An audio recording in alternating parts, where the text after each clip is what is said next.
சத்யாவில் சுதந்திர தின super offer. அனைத்து வீட்டு உபயோகப் பொருட்களும் மாபெரும் தள்ளுபடி விலையில் வாங்கிடுங்கள். மாண்புமிகு பேரவைத் தலைவர் அவர்களே, பகுத்தறிவு பகலவன் தந்தை பெரியார், பேரறிஞர் பெருந்தகை அண்ணா, நவீன தமிழகத்தை உருவாக்கி தந்த தமிழகத்தின் சிற்பி, தாய்மொழி தமிழ் மொழியை செம்மொழியாக்கி தந்த 5 முறை தமிழ்நாட்டின் முதலமைச்சராக பொற்கால ஆட்சியை தந்த முத்தமிழறிஞர் தலைவர் கலைஞர் அவர்களை வணங்குகிறேன். வெற்றி பெற்றதற்கு பின்பு கடந்த காலத்தில் அவர்களுக்கான ஹைகாஸ் இன்சென்டிவ் என்று சொல்லக்கூடிய உயரிய ஊக்கத்தொகையை பெறுவதற்காக பல காலம் மனு போட்டு காத்திருப்பார்கள். திராவிட மாடல் ஆட்சி பொறுப்பேற்றவுடன் எங்கே வெற்றி பெற்றார்களோ வெற்றி பெற்ற 48 மணி நேரத்தில் அவர்கள் வங்கி கணக்கில் உயரிய ஊக்கத்தொகை வழங்கிய அரசு திராவிட மாடல் அரசு. இந்த 5 ஆண்டு காலத்தில் 6689 விளையாட்டு வீரர்கள் வீராங்கனைகளுக்கு கிட்டத்தட்ட 215 கோடியை உயரிய ஊக்கத்தொகையாக வழங்கி சாதனை படைத்த அரசு திராவிட மாடல் அரசு.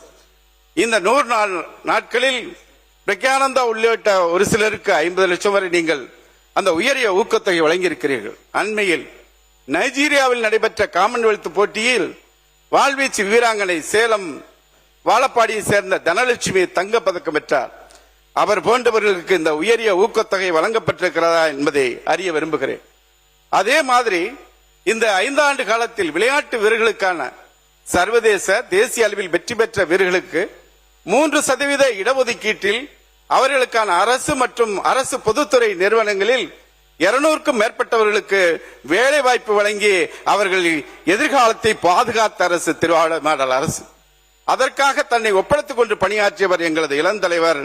இப்பொழுது எனக்கு வருகின்ற தகவல் என்னவென்றால், அப்படி விளையாட்டு வீரர்கள் அவர்கள் அரசு அலுவலக பணியாற்றுகின்ற பொழுது ஆன் டியூட்டி என்று சொல்லக்கூடிய அது வழங்க மறுப்பதாகவும் ஊதியத்துடன் கூடிய விடுப்பு அவர்களுக்கு வழங்க நடவடிக்கை எடுக்க வேண்டும் என மாண்புமிகு பேரவைத் தலைவராக மாண்புமிகு அமைச்சர் அவர்களை தெரிவித்துக் கொள்கின்றேன்.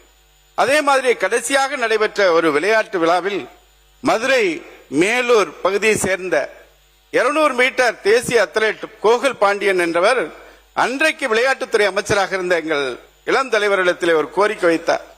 சாய் விளையாட்டு விடுதிகளை, ஸ்போர்ட்ஸ் அத்தாரிட்டி ஆஃப் இந்தியா, அந்த விளையாட்டு விடுதிகளை பார்த்தோமானால் அங்கிருக்கின்ற விடுதிகளில் அந்த மாணவர்கள் இருக்கின்ற அறைகளில் ஏசி குளிரூட்டப்பட்ட அறைகள் இருக்கிறது. அதே போல எங்களுக்கு தமிழ்நாட்டில் இருக்கின்ற 41 ஸ்போர்ட்ஸ் ஹாஸ்டல் விளையாட்டு விடுதிகளில் கிட்டத்தட்ட 2500 பேர் அவர்கள் நாங்கள் இன்றைக்கு பயிற்சி பெற்று வருகிறோம், எங்களுக்கும் அந்த வசதி வேண்டும் என்று கேட்டார்கள். ஆட்சிக்கு வந்தால் இந்த துறை அமைச்சராக நான் பொறுப்பேற்றால் உடனடியாக முதல் கையெழுத்து அதுதான் என்று சொன்னார் எங்கள் இளம் தலைவர். வாய்ப்பில்லாமல் இருக்கலாம், நம் வீட்டு பிள்ளைகள் ஏசி கேட்டால் உடனடியாக வாங்கி கொடுப்போம். அதே மாதிரி விளையாட்டு வீரர்களை பொறுத்த வரைக்கும் அவர்கள் உலகம் விழிப்பதற்கு முன்பாக விழிக்க வேண்டும். பறவைகள், குயில் இவர் கூவுவதற்கு முன்பாக அவன் விளையாட்டு மைதானத்துக்கு செல்ல வேண்டும். அப்படி செல்ல வேண்டும் என்றால் அவன் அந்த தங்குகின்ற அறையில் சரியான அவர் நிம்மதியான உறக்கம் என்பது மிக மிக முக்கியம். அதனால் 1 கோடி ரூபாய் தான் வரும். தயவு செய்து அவர்களுக்கு அந்த விளையாட்டு விடுதி மாணவர்கள் நலன் கருதி ஏசி பொருத்தி தர வேண்டும் என கேட்டுக்கொள்கின்றேன். அதே மாதிரி கடந்த கால ஆட்சியில் அந்த விளையாட்டு விடுதிகள் தங்கியிருக்கின்ற மாணவர்களுக்கு ஸ்மார்ட் வாட்ச் வழங்கப்பட்டது. எவ்வளவு நேரம் நாம ட்ரைனிங் போறோம், எவ்வளவு கலோரி நமக்கு பயன் ஆகுது, எவ்வளவு நேரம் நாம உறங்குகிறோம் போன்றவருக்காக அந்த விளையாட்டு வீரர்களுக்கு முக்கியம் என்ற அடிப்படையில் ஸ்மார்ட் வாட்ச் வழங்கப்பட்டது. இப்பொழுது புதிதாக விளையாட்டு விடுதியில் சேர்க்கப்பட்ட மாணவர்களுக்கு அது இன்னும் வழங்கப்படவில்லை என்று தகவல் வருகிறது. எனவே அதை வழங்குவதற்கு நடவடிக்கை மேற்கொள்ள வேண்டும் என கேட்டுக்கொள்கின்றேன்.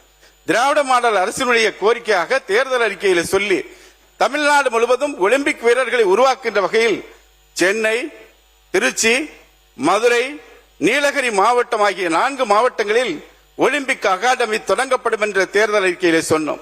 ஆட்சி பொறுப்பேற்றவுடன் கிராம பகுதியில் அந்தந்த பகுதியில் இருக்கின்ற விளையாட்டு வீரர்களை உற்சாகப்படுத்த வேண்டும், உருவாக்க வேண்டும், ஒலிம்பிக்கில் தங்கப்பதக்கம் வர வேண்டும் என்ற அடிப்படையில் இந்த 4 ஒலிம்பிக் அகாடமி சென்னையிலே நேரு விளையாட்டு அரங்கிலே, திருச்சியிலே திருவரம்பூர் அருகில் உள்ள இளந்தப்பட்டி என்ற கிராமத்திலே 47.87 ஏக்கர் இடம் கையகப்படுத்தப்பட்டு 150 கோடி ரூபாய் நிதி ஒதுக்கீடு திட்ட மதிப்பீடு செய்ய தயார் செய்யப்பட்டு முதல் கட்டமாக 50 கோடி ரூபாய் அங்கே பணிகள் நடைபெற்றிருக்கிறது. அந்த பகுதி டெல்டா எங்க புதுக்கோட்டை மாவட்டம் உட்பட இங்கிருந்து வருகின்ற அந்த விளையாட்டு வீரர்களுக்காக இன்னும் இந்த ஆண்டு கொள்கை விளக்க புத்தகத்திலே படித்து பார்த்தேன். 100 கோடி ஒதுக்கப்படும் என்று அறிவித்திருக்கிறார்கள். அதனை ஒதுக்கி அந்த ஒலிம்பிக் அகாடமியை தொடங்கி தர வேண்டும் என கேட்டுக்கொள்கின்றேன்.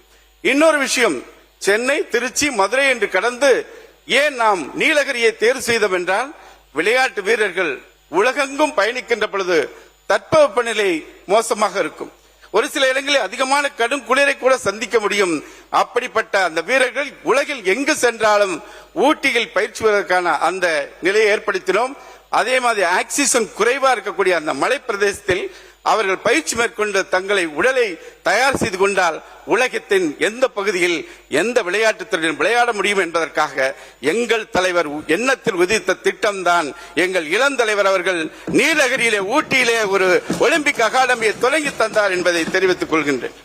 அதே மாதிரி 2024 பாரிஸ் பாரா ஒலிம்பிக் போட்டி 17 பேர் விளையாட்டு வீரர்களை வாழ்த்தி அனுப்பினால் 7 லட்சம் எல்லாருக்கும் கொடுத்து, அதிலே தமிழ்நாட்டை சேர்ந்த பாரா ஒலிம்பிக் பேட்மிண்டன் வீராங்கனை துளசிமதி முருகேசன் வெள்ளிப் பதக்கம் வென்றார். அதே மாதிரி மனிஷா ராமதாஸ் வெண்கலப் பதக்கம், அதே மாதிரி நித்யா சிவன் வெண்கலப் பதக்கம், அதே மாதிரி மாரியப்பன் தங்கவேலு வெண்கலப் பதக்கம் பெற்றார்கள்.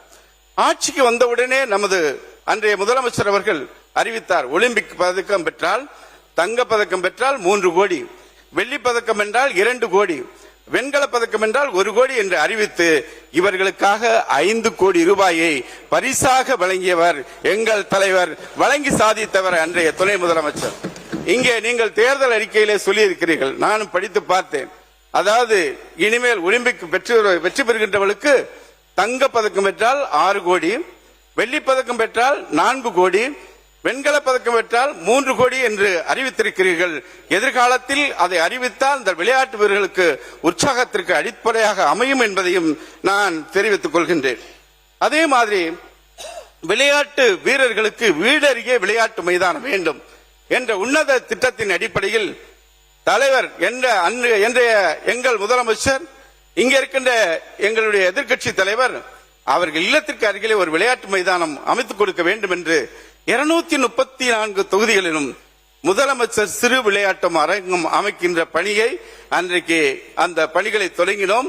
படிப்படியாக இடம் கையகப்படுத்துகின்ற வகையில் 75 தொகுதிகளில் 3 கோடி ரூபாய் மதிப்பில் முதலமைச்சர் சிறு விளையாட்டரங்கம் அமைக்கப்படுகின்ற பணிகள் நடைபெற்றிருக்கிறது.